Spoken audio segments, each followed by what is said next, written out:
बारामतीच्या उमेदवारीवरून काँग्रेसच्या नेत्यांमध्ये दोन गट पडल्याचं पाहायला मिळत आहे।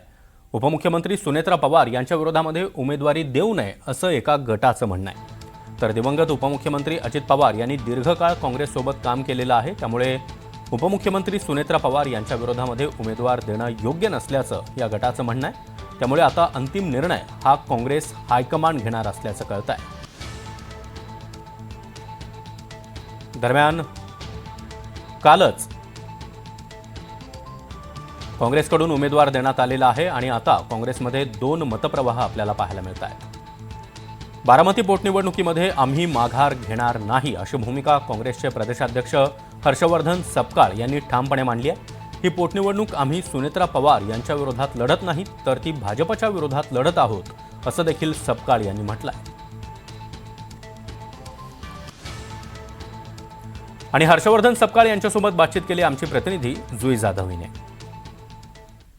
केरळमध्ये निवडणुकीसाठी काँग्रेसची एक टीम मुंबईहून थेट रवाना झाली आहे। आत्ताच प्रदेशाध्यक्ष हर्षवर्धन सपकाळ यांनी त्यांना शुभेच्छा दिल्या आहेत। सर, काय सांगाल तुम्ही? केरळमध्ये आपली एक मुंबईवरून टीम इथे रवाना झाली आहे, तुम्ही त्यांना शुभेच्छा दिल्या आहेत, नेमका काय कानमंत्र दिलात?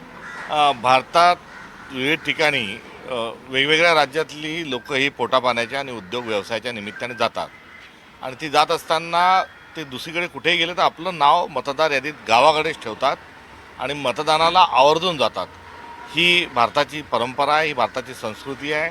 घार उड्या आकाशी लक्ष तिचे पिल्लापाशी ही भावना आणि भूमिका ही सर्वसाधारण भारतीय संस्कृतीचा एक भाग आहे। आणि त्या अनुषंगानं आता 5 राज्यात ज्या निवडणुका होत आहेत त्यामध्ये केरळची काही मंडळी जी आहेत ती उद्योगाच्या आणि पोटापाण्याच्या अनुषंगानं मुंबईत होती, ती गावाकडे वर्गणी करून ती मतदानाला जात असल्याची जी बाब आहे ही लोकशाहीच्या अनुषंगानं मला अत्यंत पोषक वाटली। 2-2, 4-4 ठिकाणी नाव असणं अशी पद्धत एकीकडे असताना एकाच ठिकाणी नाव आणि त्या ठिकाणी जाण्याचं आणि मतदानाचा हक्क बजावण्याचा जो भारतीय असल्याचा जो अभिमान बाळगला जातोय ते कुठेतरी शिकण्यासारखं आहे। आणि केरळची लोकही संपूर्ण भारतभर नाही तर विदेशातही आहे। आखाताच्या लढाईमुळे बराचसा मतदार त्या ठिकाणी येऊ शकत नाही, अशा वेळेस तो हळहळी व्यक्त करतो। ही बाब कुठेतरी आपल्या सर्वांना भारतीय नागरिक या नात्यानं या गोष्टीची आपल्याला नोंद घेणं आवश्यक आहे।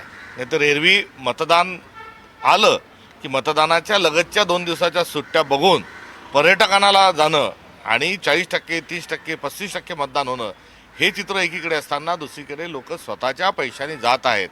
ही बाब मला कौतुकास्पद वाटली आणि त्यामध्ये स्थानिक आमच्या काही कार्यकर्त्यांनी त्यांना मदत केली।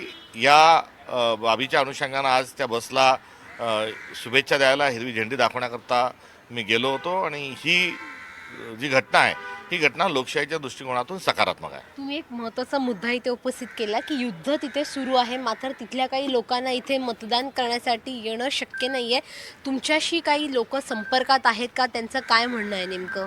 नाही, याच ठिकाणी आता गेलो असताना त्यातीलच काही जो वर्ग आहे त्यांनी या संदर्भातली हळहळ व्यक्त केली आणि अडकून पडले लोक आहेत हे खरं आहे, कारण विमान वाहतूक सेवा ही पूर्णपणे विस्कळीत झालेली आहे, युद्ध सुरू आहे आणि अशा वेळेस जगभरातलेच सर्व लोक जे आहेत त्या ठिकाणी उद्योगाच्या किंवा कामगार म्हणून किंवा नोकरदार म्हणून गेले असतील तर ते अडकलेले आहेत। आणि ही माहिती जी आहे ही माझ्याजवळ जरूर नाही, मात्र भारत सरकारजवळ ही माहिती असायला हवी आणि त्यांच्याशी संपर्क देखील सरकारने हा कुठेतरी ठेवला पाहिजे। दुसरा एक महत्त्वाचा मुद्दा म्हणजे पार्थ पवार यांचा। पार्थ पवार खासदार झाले आहेत, मात्र आता त्यांनी काँग्रेसवर टीका केली आहे। काँग्रेसच्या डाऊनफॉलची सुरुवात झाली आहे असं पार्थ पवारांचं म्हणणं आहे। ते ज्या पक्षासोबत आहेत त्या भारतीय जनता पक्षाने काँग्रेसमुक्त भारत करण्याचा एक कुठेतरी विडा उचलला होता। काँग्रेसमुक्त भारत तर काही झाला नाही, उलट भारतीय जनता पक्षच काँग्रेसयुक्त झाली आहे। हा संदर्भ कुठेतरी सर्वांनी ध्यानात घेण्यासारखा आहे आणि त्यांच्या वक्तव्यावर मला असं वाटतं कोणती प्रतिक्रिया देण्याची आवश्यकता नाही। आता मुद्दाच परिपक्वतेचा आल्यामुळे यावर काही विशेष टिप्पणी करण्याची आवश्यकता नाही। देशात परिवर्तनाची नांदी सुरू झालेली आहे आणि आगामी काळामध्ये काँग्रेस सर्वदूर केंद्रात आणि राज्यात ही बघायला मिळेल।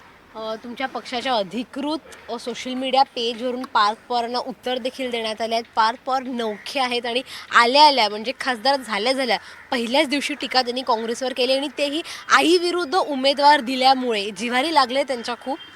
मी आपल्याला आधी सांगितल्यानुसार याबद्दल काही अधिक बोलण्याची आवश्यकता नाही आणि जो आहे ती माध्यमांमध्ये जी चर्चा होत आहे ही पुरेशी आहे आणि यातून सदा सर्व काळ आपण शिकत राहिलं पाहिजे आणि जे लोकजीवनामध्ये आहेत त्यांनी जरूर अशा सर्व गोष्टी सगळ्यांनी त्याचं घेतलं पाहिजे असं मला वाटतं. शेवटचा प्रश्न, आत्ताच मुख्यमंत्री देवेंद्र फडणवीसांनी माध्यमांसमोर काँग्रेसला विनंती केली आहे की अजूनही वेळ गेली नाही, तुम्ही तुमचा उमेदवार मागे घ्या, सुनेत्रा पवारांच्या विरोधातील जी लढाई आहे ती बिनविरोध व्हावी. बिनविरोध होण्याच्या अनुषंगानं कुठेही त्यामध्ये आम्ही आड येतोय अशातली भावना नाही. आपल्याला आठवत असेल की महानगरपालिकेच्या आणि जिल्हा परिषदांच्या निवडणुकांमुळे नगरपालिकांच्या निवडणुकांमध्ये चुकीच्या पद्धतीने निवडणुका अनपोज केल्या जातात आहे, पैसे दिल्या जातात आहे, जोरजबरदस्ती केल्या जात आहे, कोणाची कॉलर पकडून विड्रॉल केल्या जात आहे आणि अशा वेळेस अनपोज निवडणुका होऊ नयेत.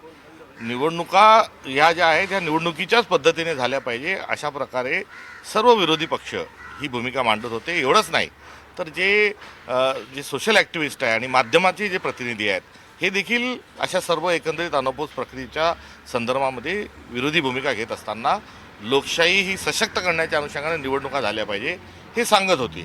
आता 3-4 महिन्यानंतर लगेच अनपोज होण्याच्या अनुषंगानं कुठेही चर्चा होण्याची आवश्यकता नाही मला असं वाटतं. अजितदादा हे फार मोठे नेते होते, एक खमक्या नेतृत्व महाराष्ट्राचं गेलं, एक पोकळी निर्माण झाली, त्यांच्याबद्दल आम्हालाही सहानुभूती आहे आणि आम्ही बारामतीमध्ये जे लढतो आहे ते भारतीय जनता पक्षाच्या विरोधात असणारी काँग्रेसची जी भूमिका आहे त्या अनुषंगाने आम्ही त्या ठिकाणी निवडणूक लढत आहोत.